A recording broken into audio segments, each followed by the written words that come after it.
Bonjour et bienvenue donc à cette présentation de la pleine conscience intuitive.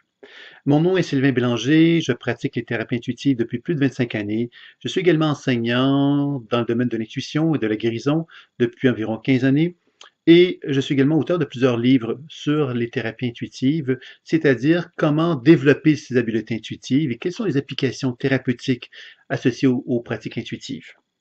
Alors, il me fait plaisir donc de vous présenter la pleine conscience intuitive puisque c'est une nouvelle approche, une nouvelle désignation de ce que je propose comme enseignement. Et j'avais envie de vous faire une présentation de mon cheminement qui m'a amené à développer donc ce terme, la pleine conscience intuitive. D'abord, donc, j'ai commencé il y a plusieurs années en suivant une formation avec un guérisseur qui s'appelait Ron Young, et qui s'appelle toujours Ron Young d'ailleurs, qui m'a fait découvrir qu'il était possible de développer les habiletés intuitives et les habiletés à guérir, à soigner, puisque je n'avais pas d'habileté au départ qui était reconnue, c'est-à-dire je n'avais pas identifié des habiletés à ce niveau-là, sauf que je m'étais intéressé quand même à l'astrologie, à différents domaines intuitifs aussi, sans vraiment pouvoir creuser très à fond. Et j'ai donc entrepris ce premier séminaire avec lui et j'ai constaté qu'il était facile pour moi de développer ces habiletés-là. Alors, ça m'a beaucoup plu puisque ça m'a fait découvrir un univers que je ne connaissais pas.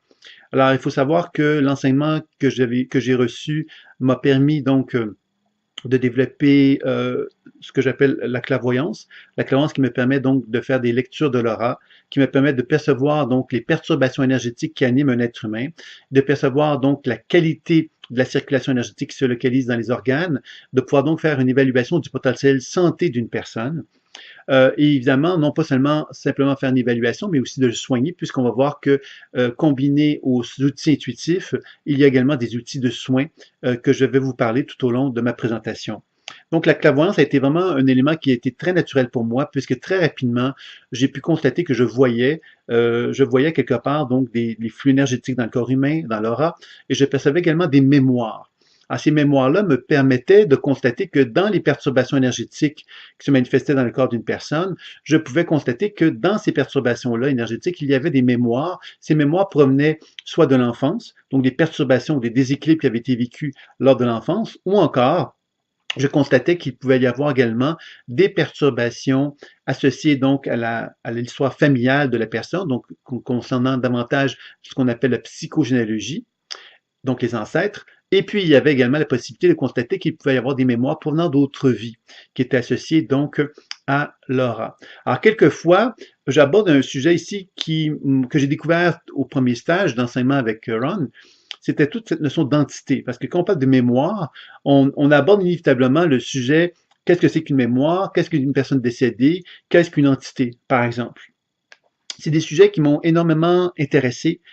puisqu'au premier stage que j'ai suivi, j'étais moi-même exorcisé. Je ne comprenais pas ce que ça voulait dire, je ne comprenais pas ce que j'avais vécu non plus. J'ai ensuite eu la chance de pouvoir suivre des gens qui étaient donc atteints de possession, d'entité, et ça m'a permis tout doucement de comprendre davantage les processus inconscients qui font que on peut être animé en tant qu'être humain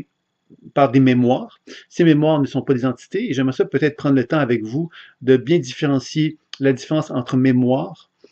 personne décédée et entité pour qu'on puisse peut-être mieux comprendre ce que ça veut dire justement une mémoire. Alors la mémoire, qu'est-ce que c'est au départ? La mémoire, c'est comme une énergie que l'on pourrait désigner comme étant un état de conscience qui est figé. Cet état de conscience qui est figé, c'est une expérience. Par exemple, à l'âge de 8 ans, j'ai été abandonné. Bon, c'est une mémoire qui va se manifester dans mon propre champ énergétique à mon insu, qui va m'indiquer que j'ai rejeté l'expérience de l'abandon, ou du sentiment d'être abandonné à ce moment-là. Et le fait de l'avoir rejeté a fait que cette mémoire-là est demeurée présente dans mon aura, un peu comme si cette trace mémorielle-là de la blessure ne pouvait pas se régler tant ou son temps que je n'avais pas j'avais pas accueilli l'expérience et je m'étais pas permis de me réapproprier l'énergie vitale associée à la souffrance et à la douleur qui avait été vécue à ce moment-là. Donc ça, c'est vraiment une expérience de mémoire et le travail que je propose va consister à rétablir donc les liens psychiques avec cette expérience mémorielle-là pour qu'on puisse apprendre justement à se la réapproprier et à se le réintégrer en soi pour que notre cerveau puisse se réorganiser autour justement de cette nouvelle vision du monde qu'on pourra développer à ce moment-là. Maintenant qu'on parle de personnes décédées, Alors, je vais essayer d'être clair là-dessus, mais une personne décédée, la grande différence, c'est que c'est une mémoire. Il faut bien comprendre qu'une personne décédée n'est plus présente sur Terre. Donc, quand on commence à contacter une mémoire ou une personne décédée, on contacte avec une certaine énergie d'elle. Cette énergie avec laquelle qu'on va communiquer avec notre personne décédée va avoir une plus ou moins grande conscience d'elle-même. C'est-à-dire, je vais vous donner un exemple. Si je peux contacter avec une personne décédée une facette de la personne décédée qui est encore très, très fortement reliée au monde terrestre, qui est très fortement attachée au monde terrestre. Je pourrais également travailler sur une autre facette de cette même personne décédée-là, qui serait très alignée avec sa dimension spirituelle et qui aurait donc une fréquence beaucoup plus élevée. Donc, vous comprendrez ici que quand on commence à aborder la personne décédée, on comprend que la personne décédée peut être d'une façon multiple dans la conscience. C'est-à-dire qu'on ne peut pas dire, ben voilà, mon père qui est décédé, par exemple, il se localise à tel endroit dans le monde subtil et j'ai été le voir. On peut simplement dire que j'ai été voir une facette de lui, une facette mémorielle de lui, en fin de compte. Et cette facette mémorielle-là, justement, l'objectif ultime de ces facettes mémorielles-là, c'est de finalement se fondre dans la lumière. Donc, c'est tout ça, quelque part, le travail que moi, je vais chercher à faire en tant que thérapeute, de favoriser justement cette capacité d'amener ces mémoires-là à se fondre dans la lumière pour que justement la mémoire puisse, on pourrait dire ça comme ceci, disparaître. Ça peut paraître brutal de dire ça une chose comme cela, mais il faut comprendre que si la mémoire d'une personne décédée pouvait se dissoudre, ça voudrait dire quelque part qu'elle pourrait donc entre guillemets, vivre en pleine lumière et ne plus être justement euh, colorée par l'expérience humaine qu'elle a vécue. Alors, c'est intéressant comme réflexion, parce que ça veut donc dire que lorsqu'on est nous-mêmes dans une interaction avec la personne décédée, ben, d'une certaine façon, tout ce que l'on fait, c'est qu'on lui donne justement, on la nourrit quelque part, on l'active, cette mémoire-là, et cette mémoire-là va donc demeurer effectivement vivante, vibrante, et à ce moment-là, bien évidemment, on va contribuer, et là je vais exagérer beaucoup en le disant comme ceci, à ce que je pourrais appeler la pollution mémorielle. La pollution mémorielle, ça veut dire quoi? Ça veut dire que moi, en tant qu'être humain, si je veux accéder à la dimension spirituelle présentement, je suis obligé de passer par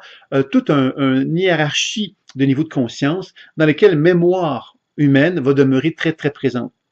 Je vais donc vibrer avec plusieurs couches mémorielles avant d'atteindre le niveau spirituel, qui est un niveau dans lequel je ne suis plus en contact avec la dimension humaine, mais que je la dépasse. Donc, vous comprendrez que quand on aborde donc le principe des personnes décédées, il est donc possible de communiquer avec des personnes décédées, avec des niveaux de conscience des personnes décédées, et on peut donc jouer aussi à explorer donc divers niveaux de conscience mémorielle de la même personne décédée et de constater que selon les niveaux de conscience avec lesquels on est en interaction, les expériences se vivent différemment chez la personne décédée. Alors, c'est quand même quelque chose d'intéressant à bien cerner ça parce que ça met bien en évidence ce que la physique quantique dévoile aujourd'hui, que la mémoire, quelque part, n'est pas,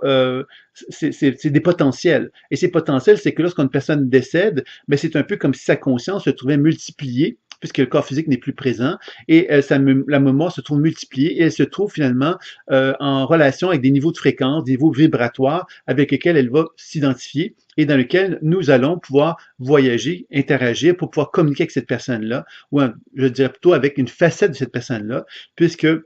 on comprend qu'on va davantage travailler avec une expérience mémorielle. Quand je dis mémorielle, ça ne veut pas dire que c'est une mémoire de ce que la personne a été. C'est-à-dire que cette énergie-là devient autonome. Elle devient autonome parce que la mémoire qui l'anime, devient autonome dans l'espace subtil dans lequel elle se trouve. C'est-à-dire qu'elle peut vivre plein de choses, mais colorée par sa propre vision des choses. Par exemple, une personne décédée qui est convaincue à quelque part de ne pas mériter l'amour, ben, il y a de fortes chances que la première chose qu'elle va expérimenter dans le monde subtil, c'est l'expérience du non-amour, dans lequel elle va refléter ou reproduire ce processus-là. Par contre, si on a une énergie d'une personne décédée qui a convaincu à quelque part que maintenant qu'elle est morte, elle peut enfin goûter au plaisir de la vie, mais il est bien possible à quelque part que la mémoire décédée avec laquelle on est en contact va nous refléter justement enfin qu'elle peut enfin goûter au plaisir de la vie, qu'elle peut enfin vivre une pause, une vacance en quelque sorte, pour expérimenter les plaisirs de la vie. Alors, vous voyez que selon le niveau de fréquence, selon la mémoire, la coloration de la mémoire, le monde qui va nous être reflété, le monde mémoriel dans lequel cette mémoire-là va se retrouver, va être un monde qui va donc refléter beaucoup les croyances, les convictions, la façon que cette mémoire-là voit la réalité. Donc ça, c'est un élément fort important que je voulais aborder. Puis évidemment, on peut donc aussi accéder à ce qu'on pourrait appeler donc des entités. Les entités, qu'est-ce que c'est? Ce sont des mémoires de la même façon. Sauf que ces mémoires-là, quelque part, sont plus densifiées dans la matière. Elles ont plus de densité terrestre parce que, justement, la mémoire de la personne, c'est-à-dire que la conscience de la personne est beaucoup plus présente dans la mémoire en question.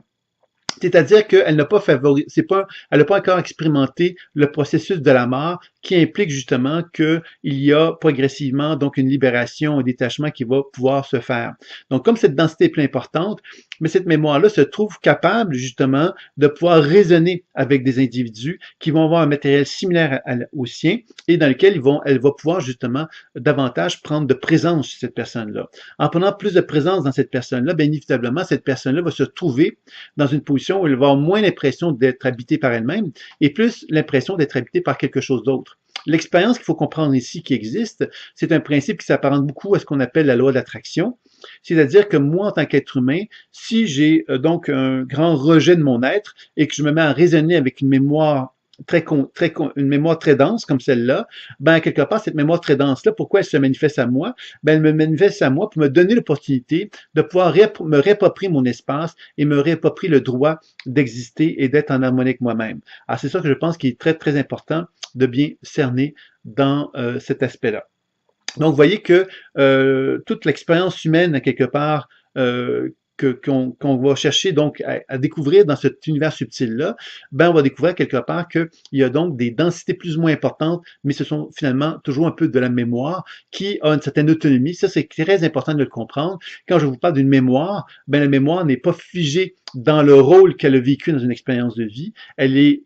figée dans le sens qu'elle a compris une expérience, par exemple l'abandon, elle est figée dans l'expérience de l'abandon, sauf que dans le monde subtil, elle peut vivre un tas de choses en accord avec cette expérience de l'abandon-là. Alors, vous voyez que c'est ça, quelque part, qu'il faut bien cerner, c'est que quand on commence à développer donc les perceptions intuitives, on découvre qu'il est donc possible d'interagir avec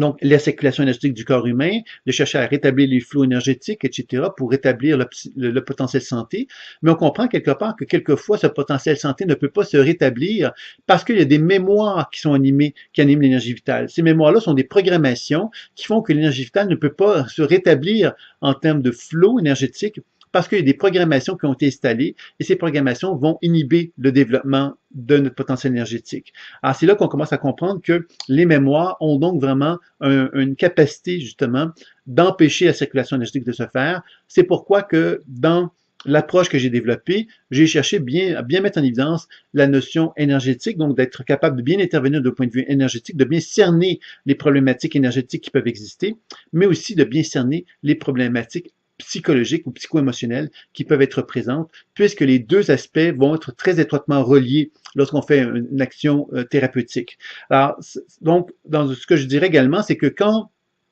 on entreprend des soins énergétiques, on va constater souvent que les soins énergétiques vont nous amener justement à rétablir les flots et après quelques sessions, on va pouvoir souvent avoir des très bons résultats chez une personne qui a certaines problématiques sans passer nécessairement par tout le travail de décodage intuitif que le clairvoyant, le médium, l'intuitif va pouvoir arriver à faire s'il prend le temps d'observer le champ énergétique d'une personne. Alors, quand on commence à comprendre tout cela, on comprend que toute la dimension du travail qu'on va arriver à faire dans un premier temps, c'est souvent donc de chercher à rétablir les flots énergétiques. Et à mon avis, on va constater que même quand les flots énergétiques sont rétablis, ben, on sent qu'il y a des résistances qui existent encore. Et ces résistances-là sont souvent en liaison à ce moment-là avec des mémoires. Et c'est là qu'on va faire intervenir justement nos perceptions intuitives d'une façon plus efficace pour être capable donc de pouvoir amener notre partenaire à devenir conscient des problématiques psycho-émotionnelles qui peuvent exister et qui empêchent la circulation énergétique dans le flot d'énergie de l'aura ou du corps physique. Donc ça, c'était donc l'aspect mémoriel dont je voulais vous parler, qui a été comme très, très important pour moi et qui m'a amené donc à me questionner parce qu'à travers les années de formation, j'ai constaté qu'il était donc facile pour moi de développer une forme de clairvoyance. J'ai donc développé aussi beaucoup la clairaudience qui me permet d'entendre des voix qui peuvent être associées donc à des guides, à des manifestations spirituelles, mais aussi avec des êtres humains. Quand je me mets en relation avec un être humain, je peux entendre des mots de cette personne-là qui m'exprime des choses. Je peux donc développer une forme de communication, d'échange avec moi et un partenaire pour parvenir donc à développer une discussion avec celui-ci. C'est donc qui nous permet donc, sans lui parler ouvertement, consciemment, de pouvoir le comprendre, de pouvoir le cerner dans le silence et ensuite, évidemment, de pouvoir lui refléter d'une façon verbale ce que je perçois, ce que j'observe pour être ensuite capable donc de l'aider à cheminer à ce niveau-là. Donc ça, c'était vraiment donc l'aspect intuitif et évidemment la clairsentience qui va nous permettre, par les sensations, de ressentir ce qui se passe chez un partenaire. C'est un sens que j'ai également développé, mais que j'utilise moins. J'utilise surtout la clairvoyance et l'aspect clairaudient pour être capable de bien cerner, de bien percevoir l'aspect intuitif. L'autre aspect que j'aimerais vous parler concernant donc les habiletés intuitives, c'est la médiumnité. La médiumnité se veut justement une façon d'interagir avec un intermédiaire. L'intermédiaire peut être les personnes décédées, qu'on a déjà un petit peu abordé, mais elle permet également souvent d'aborder cette notion de guide, communication avec les guides.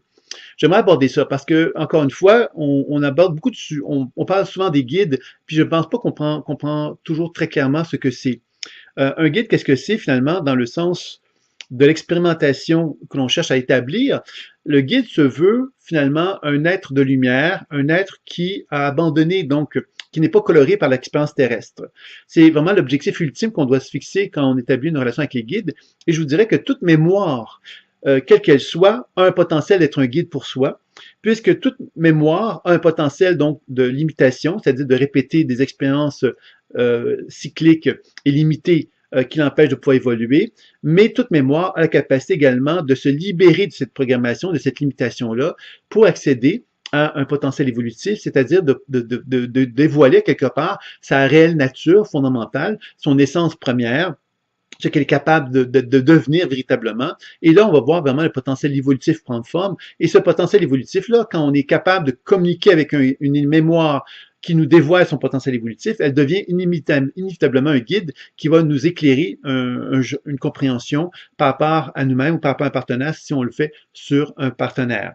Maintenant, un guide va donc, la volonté qu'on a derrière un guide, c'est d'être capable d'avoir un intermédiaire lumineux qui va être capable, lui, de voyager dans l'univers mémoriel et de pouvoir interagir avec les mémoires. La mémoire, qu'elle soit provenant de l'histoire de mon vécu, qu'elle puisse provenir de la psychogénéalogie, qu'elle puisse provenir de mémoires d'autres vies, qu'elle puisse provenir justement donc de personnes décédées ou qu'elle puisse provenir également donc d'entités. Le guide va donc devenir un intermédiaire qui va me permettre d'interagir avec tout ce processus-là inconscient et il va donc me guider, m'aider, m'orienter pour cheminer. Alors, vous voyez que dans ce sens-là, le travail qu'on va effectuer avec un guide va devenir vraiment fort intéressant puisqu'il va me permettre donc de pouvoir vraiment dévoiler à quelque part d'une façon plus importante et plus riche une compréhension de tout ce qui se passe. Et aussi, le guide va donc intervenir également, va pas juste simplement me dire des choses, mais il va donc pouvoir interagir avec les mémoires en question. Et c'est ce qui va m'amener donc inévitablement à vous parler de déprogrammation de la mémoire cellulaire, qui est un deuxième aspect qui est beaucoup associé à ce que moi j'ai développé, c'est-à-dire que je constatais que quand je faisais des lectures intuitives, j'interagissais beaucoup avec les expériences mémorielles que je vis, avec lesquelles j'interagissais avec mon partenaire.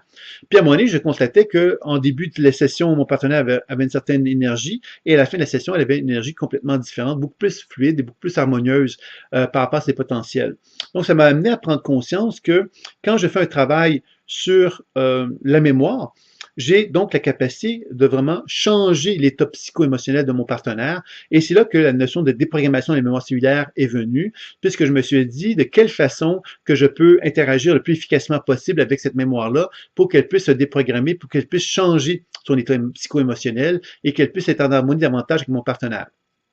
ou avec moi-même si je le fais sur moi. Donc, la déprogrammation des mémoires cellulaires est une technique fort intéressante et qui met beaucoup en évidence ce qu'on appelle la physique quantique, puisque quand on est dans cet univers subtil-là, on doit comprendre une chose dans un premier temps, c'est qu'on n'est pas du tout lié à l'espace-temps. On n'est pas du tout lié à la dimension terrestre non plus. Donc, quand on travaille avec la mémoire, on est vraiment dans un univers quantique dans lequel on peut interagir dans l'immédiat sur la mémoire et dans l'immédiat, cette mémoire-là peut changer, se transformer. On n'est pas donc relié à l'espace-temps qui nous dit, bon, par exemple, là, j'ai fait quelque chose, demain, il va se passer telle chose, et ainsi de suite. Ça, c'est vraiment la dimension terrestre qui va nous rappeler quelque part qu'on est lié à la dimension espace-temps. Mais quand on est en train de travailler sur des mémoires, justement,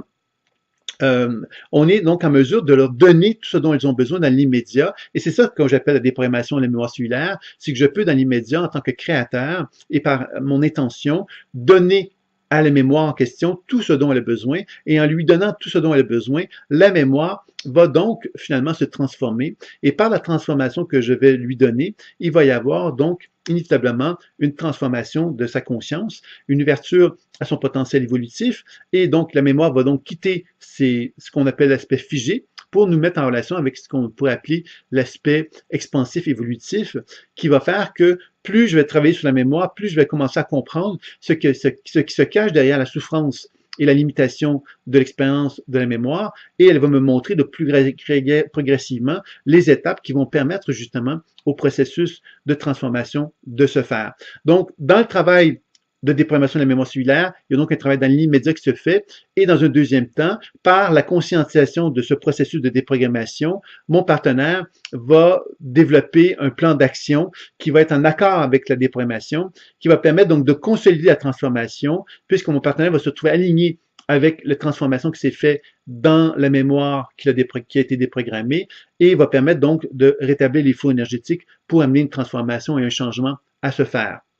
Donc, vous voyez que c'est quand même fort intéressant de comprendre ici que dans ce que j'appelle la pleine conscience intuitive, il y a vraiment donc le décodage intuitif qui va me permettre justement par la clairvoyance, la clairaudience, la clairsentience, la médiumnité, le channeling, de pouvoir justement être capable d'interagir avec les perceptions que j'ai d'un partenaire pour l'amener progressivement à le comprendre, à le cerner, et parce que je le comprends, ben je peux ensuite passer à l'étape suivante, de la déprogrammation, qui va me permettre de lui donner tout ce dont la mémoire a besoin pour qu'elle se transforme, pour qu'elle s'aligne. Et par la suite, bien évidemment, le troisième volet de la pratique, ce sera les soins psycho-énergétiques qui vont être effectués et qui vont avoir pour objectif cette fois-ci de rétablir les flots énergétiques, tout en étant conscient que dans ce rétablissement des flots énergétiques, je peux utiliser la clairvoyance, clairaudience, clairsentience, médiumnité, channeling, pour être capable de comprendre ce qui se passe, et la déprogrammation des mémoires cellulaires pour être capable de rétablir, déprogrammer, en fin de compte, les mémoires qui sont perturbées, et ensuite, bien évidemment, chercher à rétablir les flux énergétiques par diverses techniques de soins énergétiques qui ont été développées, tant sur les fascias, donc les tissus, les organes qu'on va toucher à ce moment-là, sur l'aura, évidemment. On va également travailler sur les courants énergétiques, tels qu'on les retrouve dans l'ayurvédique, par exemple. On peut également travailler sur les chakras. On peut également travailler sur l'alignement au soi supérieur ou l'alignement à la clame. On peut également travailler sur la guérison supramentale, qui sont des techniques qui s'apparentent à ce qu'on pourrait appeler les techniques de guérison philippines, ou les techniques de guérison supérieure que j'appelle, qui vont permettre donc de faire un travail où on va vraiment être à des niveaux de fréquence très, très élevés en tant que soignant, et qu'on va être capable donc de pouvoir rétablir notre partenaire d'une façon plus efficace grâce à ce processus de guérison qu'on va effectuer. Donc, vous voyez que la pleine conscience intuitive s'est manifestée ou s'est imposée à moi à mesure que ce processus, cette réflexion s'est faite, puisque quand j'ai reçu les enseignements, j'ai eu donc un genre d'ensemble de connaissances, mais des connaissances qui n'étaient pas expliquées, qui n'étaient pas comprises nécessairement non plus, puisqu'on ne me les expliquait pas. Donc, j'avais plein de choses que je pouvais faire, mais plein de choses que je ne comprenais pas comment je pouvais le faire. Donc, ça m'a amené à une réflexion qui m'a amené donc à développer ce que j'appelle l'écoute imaginaire, qui était une approche que j'ai longtemps portée, qui est devenue les pleines consciences intuitives pour la simple raison que j'ai compris avec le temps que les gens n'étaient pas à l'aise avec cette terminologie de l'écoute imaginaire, et que j'avais plusieurs de mes étudiants même qui me demandaient aussi de trouver peut-être un terme qui serait plus porteur, parce qu'ils avaient la difficulté à présenter l'écoute imaginaire. L'écoute imaginaire venait de quoi? Mais venait simplement du fait que l'imaginaire est le véhicule permettant de développer l'intuition,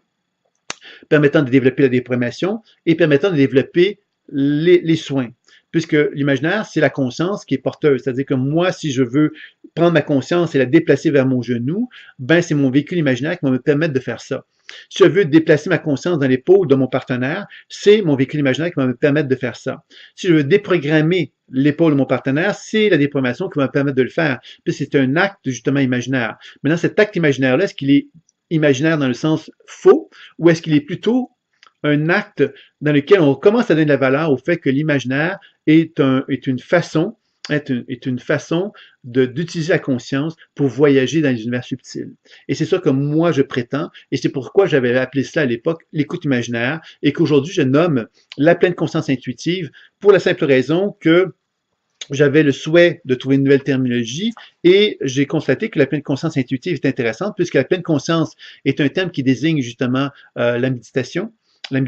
où on favorise la pleine conscience. Cette pleine conscience, on cherche justement à développer une attention au corps, au ressenti qui se manifeste dans notre corps, les sensations, etc., qui peuvent se manifester,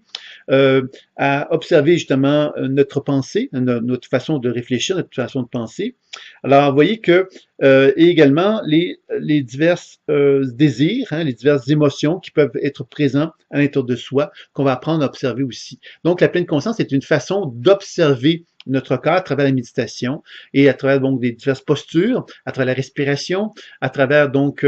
des techniques de visualisation aussi qui vont faire qu'on va pouvoir favoriser une méditation plus optimale. Il faut savoir que la pleine conscience découle évidemment des grandes traditions ésotériques ou spirituelles plutôt qu'on retrouve donc dans l'Inde par exemple, pour en nommer une.